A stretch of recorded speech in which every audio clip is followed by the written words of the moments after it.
नमस्कार. आपल्या स्वयंपाकघरात आपल्या सर्वांचं स्वागत आहे. आज बनवणार खोबऱ्याचे लाडू. इथे खोबरं मी फोडून ह्याचं पाठीमागचं सगळं काढून घेतलेलं आहे आणि मिक्सरला फिरवून घेतलेलं आहे.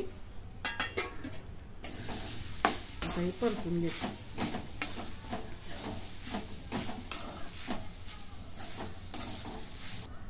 आता 2 वाटी खोबरं आहे. ह्या वाटीप्रमाणे त्याच्यात 2 वाटी साखर टाकून घेते. पुन्हा याला परतून घेते.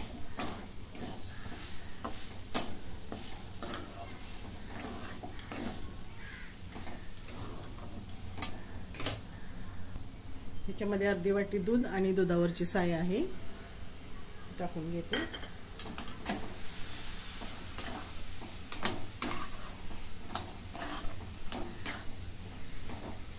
आता ह्याला चांगलं परतून घेते.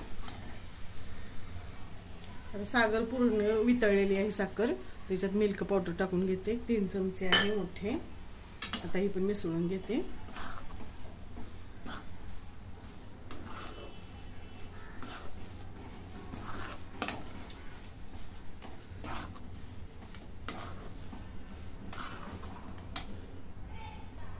आता माझ्याकडे बदाम मिक्सची पावडर आहे. मी पण ह्याच्यामध्ये टाकून घेते. मी आता सर्वांनी मिसळून घेते आणि वास खूप छान येतो आणि टेस्ट पण छान लागते.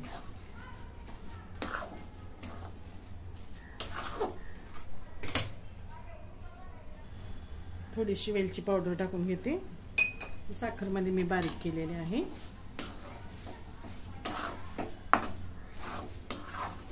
आता अजून 2-3 मिनिटे ह्याला परतून घेते चांगलं गोळा होईपर्यंत. असं गॅस बंद करते. असं मी बाजूला काढलं आणि थंड करून बघितलं तर असा गोळा ह्याचा होतोय. तर गॅस बंद करून घेते आणि ह्याला थंड होऊन देते. आता हे पूर्णपणे सर्व थंड झालंय. ह्याच्यात बदामाचे काप करून घेतलेले ते टाकून घेते. सगळं मिक्स करून घेते.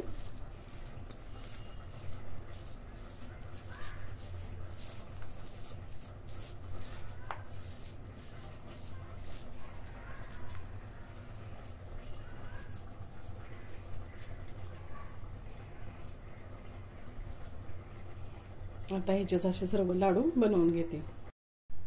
अशा प्रकारे आपले सर्व लाडू तयार झालेले आहेत. तुम्हाला जर आवडलं तर लाईक करा, शेअर करा, सबस्क्राईब करा. धन्यवाद.